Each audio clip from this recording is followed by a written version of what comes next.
దేవునికి స్తుతి కలుగును గాక. ఒక అంశాన్ని బట్టి మనం మాట్లాడుకుందాం. ఏంది అంటే, మనందరికీ కూడా తెలిసినటువంటి ఒక పువ్వు ఏమండి? రోజా పువ్వు అంటారు కదా!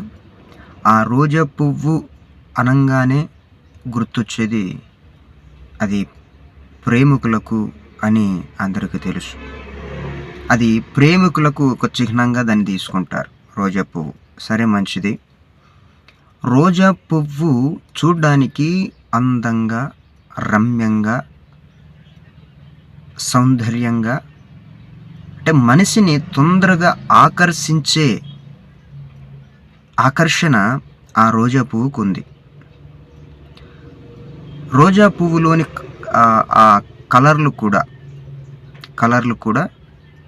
ఒక 3-4 కలర్లు ఉంటాయి అనుకుంటున్నాను. చూడ్డానికి ఎంత చక్కగా, ఎంత అందంగా కనపడుతూ ఉంటాయి.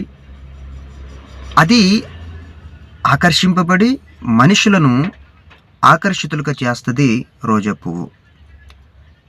అలాగా ఆ రోజా పువ్వు తీసుకున్న తర్వాత మంచిగానే ఉంటుంది. కానీ ఒక్కసారి దాని యొక్క కొమ్ము లేదా ఆ రెమ్ము ఒక్కసారి పట్టుకోగానే మనకి అర్థమవుతుంది, అందంగా ఉన్నటువంటి ఆ రోజా పువ్వుకు మరి ముళ్ళు ఎందుకు కదండి?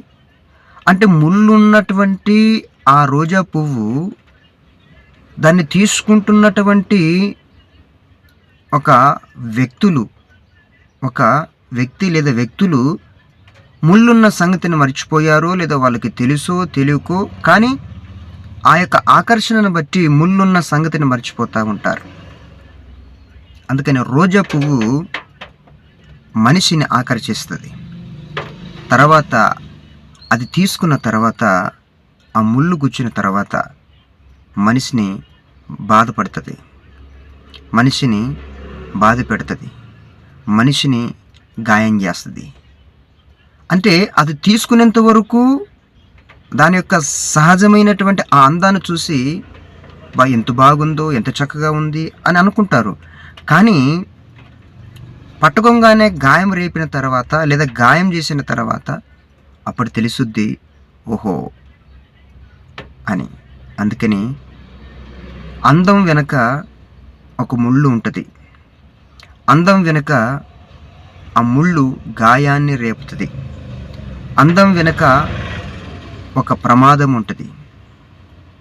ఏమండి? అందం వెనక ఒక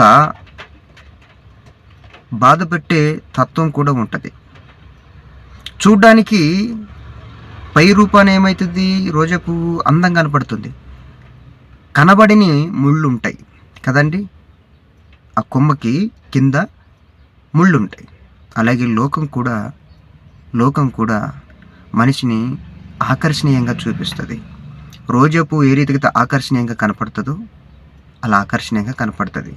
పట్టుకున్న తర్వాత తెలిసిద్ది అది గాయం రేపుతుంది, గాయం చేస్తుంది అని. అలాగే లోకం కూడా అందంగా, రమ్యంగా, మనిషికి ఆకర్షణీయంగా కనపడుతుంది. ఎందుకంటే మాయాలోకం కదండి. ఈ మాయా ప్రపంచంలో బతుకుతున్నటువంటి మనుషులు లోకానికి ఆకర్షితులైపోతారు. లోకం అలా ఆకర్షిస్తున్నటువంటి లోకానికి మనిషి కూడా ఆకర్షితుడైపోయి తర్వాత గాయము చేసిన తర్వాత తెలిసిద్ది. అలాగే లోకం అంటే ఎవరు అనుకున్నారు? అందుకని ఒక కవి అన్నాడు, లోకం అంటే మట్టు కాదోయ్, లోకం అంటే మనిషిలోనోయ్ అన్నాడు. అంటే మనుషులు ఉన్నారు కాబట్టి లోకం. మనిషి కూడా చూడ్డానికి పై రూపాన అందంగానే కనపడతాడు, మంచివాన్నంగా, సామ్యంగా, సౌమ్యంగా కనపడతాడు. కానీ హృదయంలో ఒక ముళ్ళు ఉంటుంది, మనసులో ఒక ముళ్ళు ఉంటుంది. ఆ ముళ్ళు ఎప్పుడు గుచ్చుతాడో, ఆ ముళ్ళు ఎదుటోని యొక్క మనసు హృదయానికి ఎప్పుడు గుచ్చుతాడో తెలియదు. అందము మోసకరం, సౌందర్యం వ్యర్థము అని బైబిల్ గ్రంథం చెబుతుంది. అందుకని అందానికి ఆకర్షితులు కాకూడదు, అందానికి మోసపోకూడదు. కానీ ఆ అందం వెనుక ప్రమాదం ఉంది, ముళ్ళు ఉంది, గాయాన్ని చేస్తుంది, గాయాన్ని రేపుతుంది.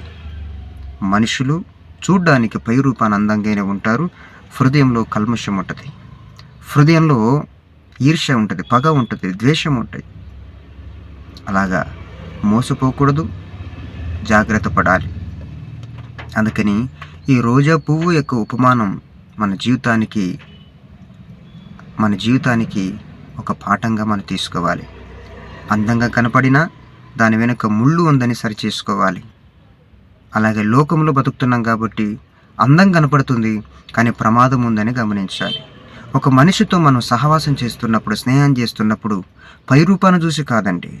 చూడ్డానికి పై రూపం చూసి మోసపోతూ ఉంటాం, కానీ అసలైనటువంటి ముళ్ళు ఉంటుందండి. ఆ ముళ్ళు గాయం చేసినప్పుడే తెలిసిద్ది, ఓహో ఈ వ్యక్తులతో అనవసరంగా నేను సహవాసం చేసినానే, అనవసరంగా నేను స్నేహం చేసినానని అప్పుడు తెలిసిద్ది. అందుకని ఒకసారి పరిశోధన పరీక్షించుకోవాలి. అది జీవిత సత్యం. దేవుడు ఈ మాటలను దీవించి మన హృదయంలో ఫలింపచేయునుగాక. ఆమెన్.